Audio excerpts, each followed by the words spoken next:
Iddoo itti natti seenan dubbisa. Iddoon an jette kana Maatiyos meeqatti? Maatiyos 1:20 bani.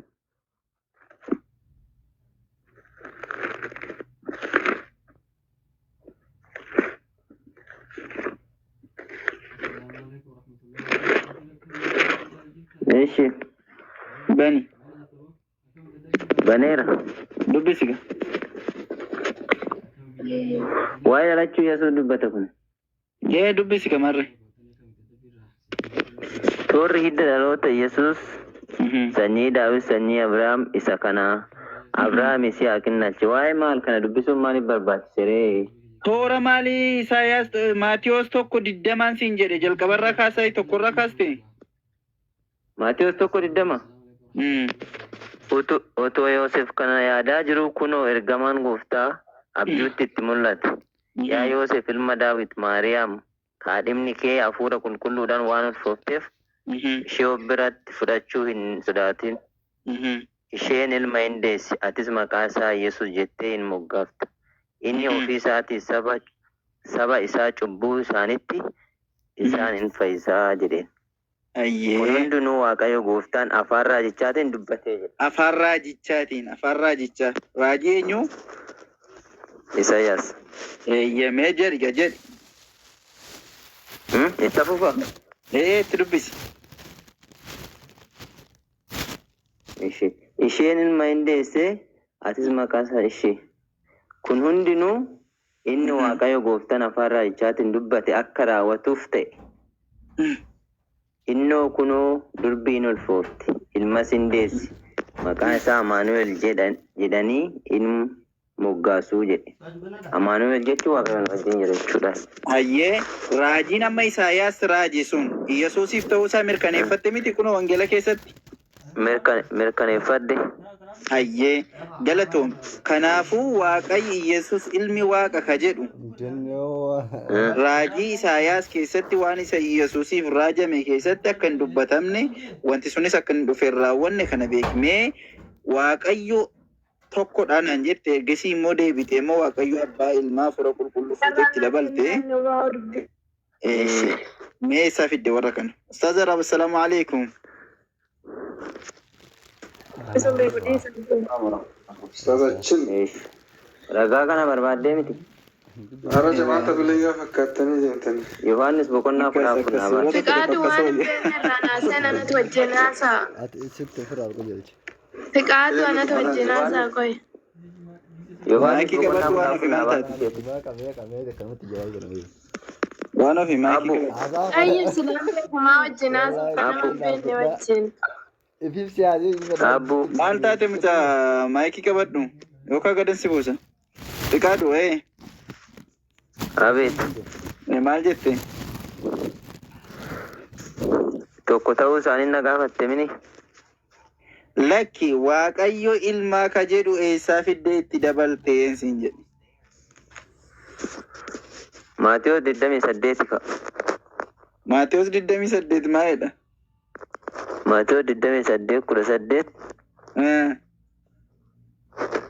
Dhaqaa maqaa abbaa maqaa hafuura qulqulluu kan ilmaatti cuuphuudhaan. Maa Waaqayyo abbaa Waaqayyo hafuura qulqulluu jedhaare maqaa abbaa jedha malee maqaa ilmaa jedha malee hafuura qulqulluu jedha malee waan Waaqayyo jedhu achi jira.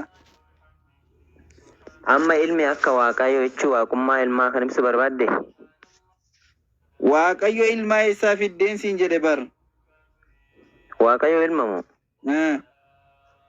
Waaqayyo ilma ka jedhu. Ani amma macaafa keessa yoo barbaadde abbaa Waaqayyo tahuu Waaqayyo abbaa jedhamee waamamuu bakka 13 siin laadhan. Yalee bakka tokko ati moo macaafa keessa Waaqayyo ilmaa ka jedhu yookaan Waaqayyo hafuura qulqulluu ka jedhu fiduu ni dandeessaa? Nan danda'e. Wangeela naa baasi kaate. Siin baasa rakkoon tokko hin jiru natti madda. Yohaannis 3:16 naa baasi.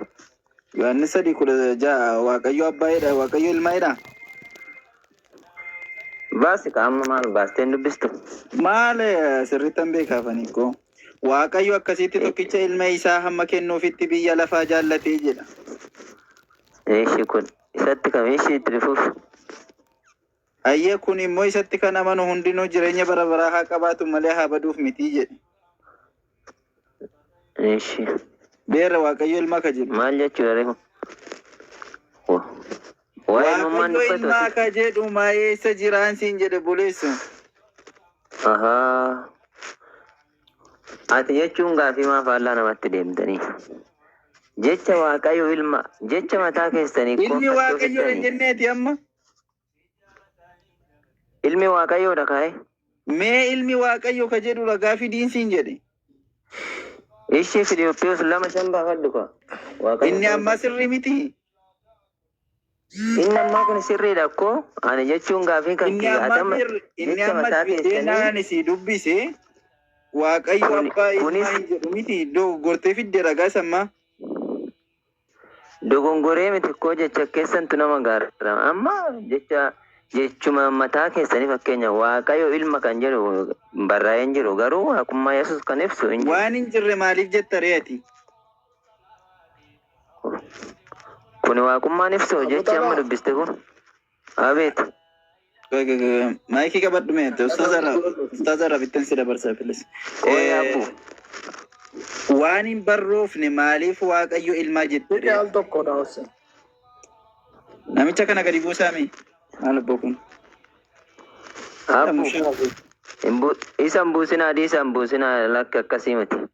Namni koo jecha keessan xixiqqoo sirrii miti namni naara beektaa. Fakkeenyaaf jecha Waaqayyo ilma jedhu naa fidii jettu. Amma Waaqayyo jechuun amma gaafii walumaa galatti kan gaafachuu qabdu waaqummaa ilmaa kan ibsu fidii. Ati ilmi Waaqayyoodha ittiin jetta miti fiqaadu maaloo nama nagaa turteeti.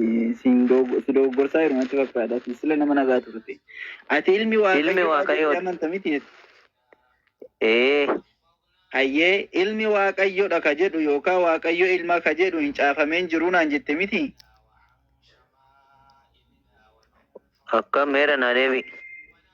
Ilma Waaqayyo ilmaa ka jedhu akkuma Waaqayyo abbaa jedhamee caafamee jiru. Waaqayyo ilmaa ka jedhu caafamee hin jiru yookaan immoo ilmi Waaqayyoodha ka jedhu caafamee hin jiru naan jetteemi. Ani kana siin hin jedhu. Hayyee maal jettere? Waaqummaa Yesuus. Banadha. Yesuus waaqa ta'uusaa kan silaa namummaa Yesuus hin beektanii.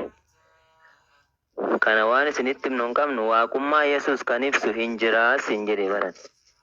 Waaqummaa Yesuus qabxii ibsu nuu fidii jedhe bar. Mee Waaqayyo ilmaa yookaan ilmi Waaqayyoodha ka jedhu nuu fidii. Kanaafuu baafadhu siin jedhee bara amma ishii naa baasi ka.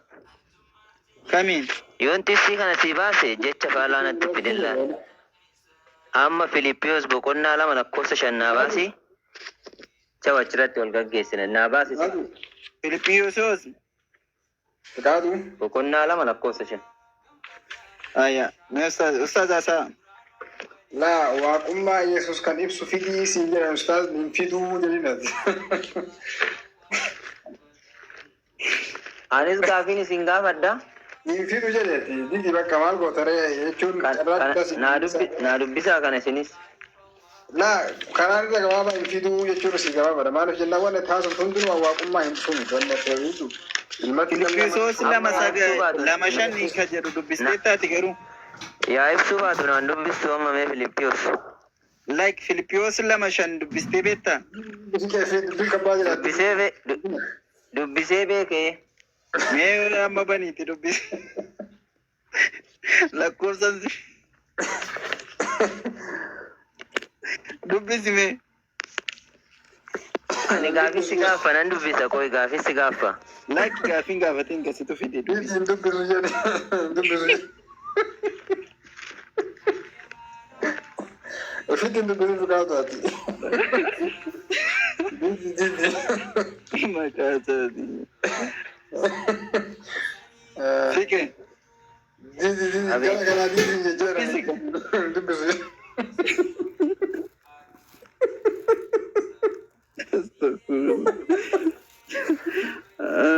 Dubbisi kaatir qabaaste ani dubbisuun maaliif barbaachise? Maaliif barbaachise? Didi.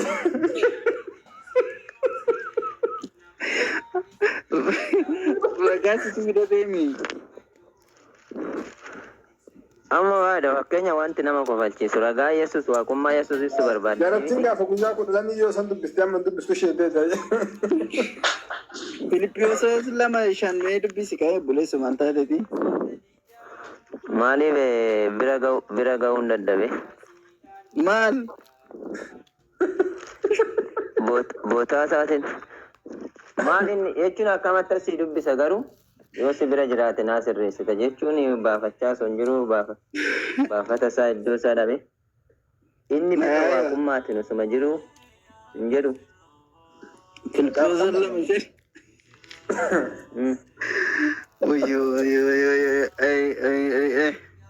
Sosin hin jirtu. Amma ammaa dabarsite. Filipiyoosiin beektaa miti? Argaa jirta? Argee. Filipiyoos kanadha miti? Boqonnaa 2 kan argaa jirta? Lakkoofsa 5 kunoo. Dubbisi. Jedhi dubbifadha tumti. Ishi. Yaada garaas Kiristoos qaba ture qabaadha. Ayyee. Oloofi ka.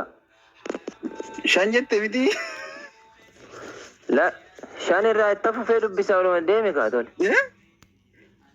Deemi 5 bichaa matani jaarraa hin barbaade. 5 moo 6 jette sila? 6 jedhe 2 6. 5 moo 6 jette buleessu? Filipiyoos boqonnaa 2 lakkoofsa 6 baase. Maaf 5 jette sila? Haa jedhu ani baase kaa jechuun dogongoruu hin danda'u matsaafa jechuus. Hin sobde? Nas sobee. Ayyee galatoom.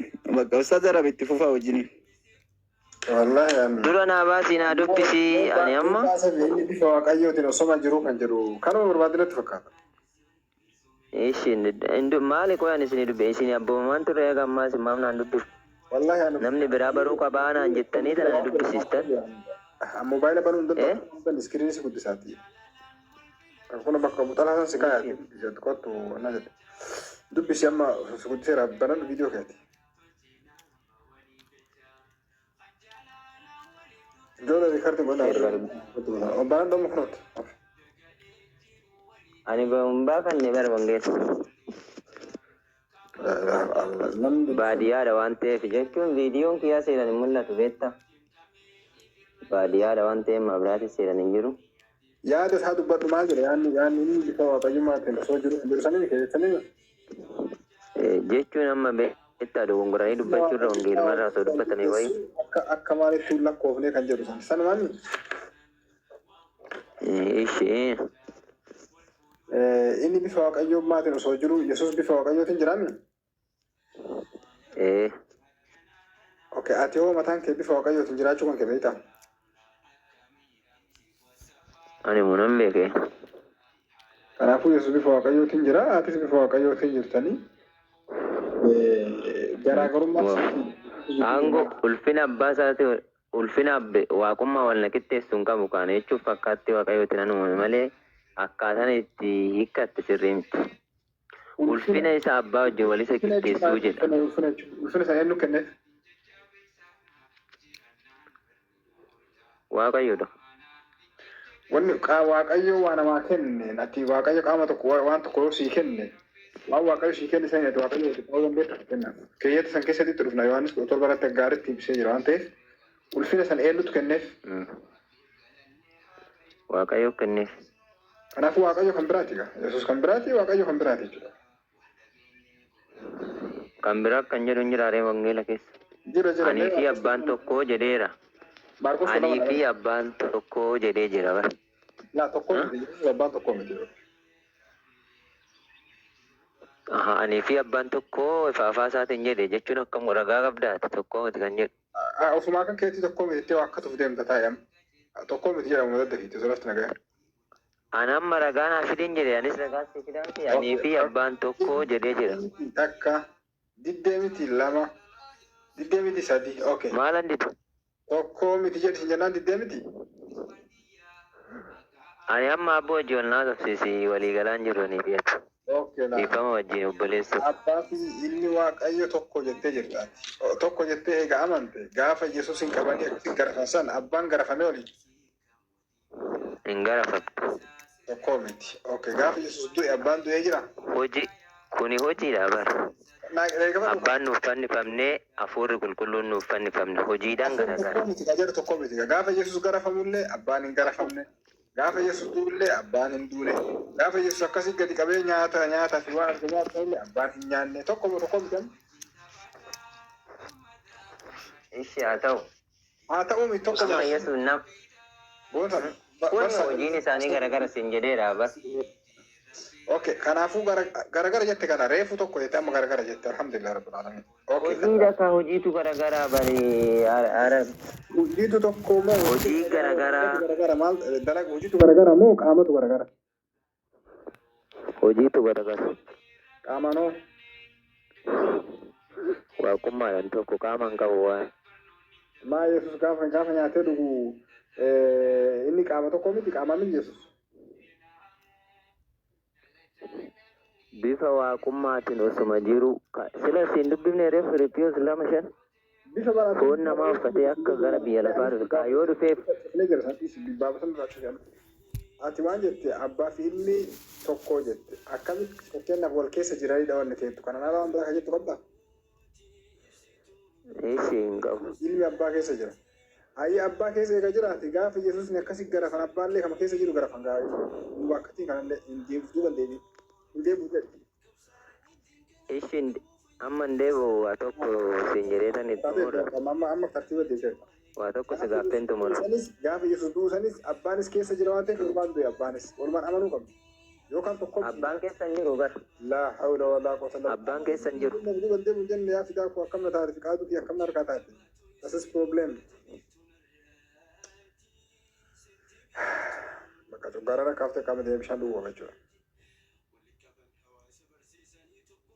Amantaa illee ijoollee kan azanii keessa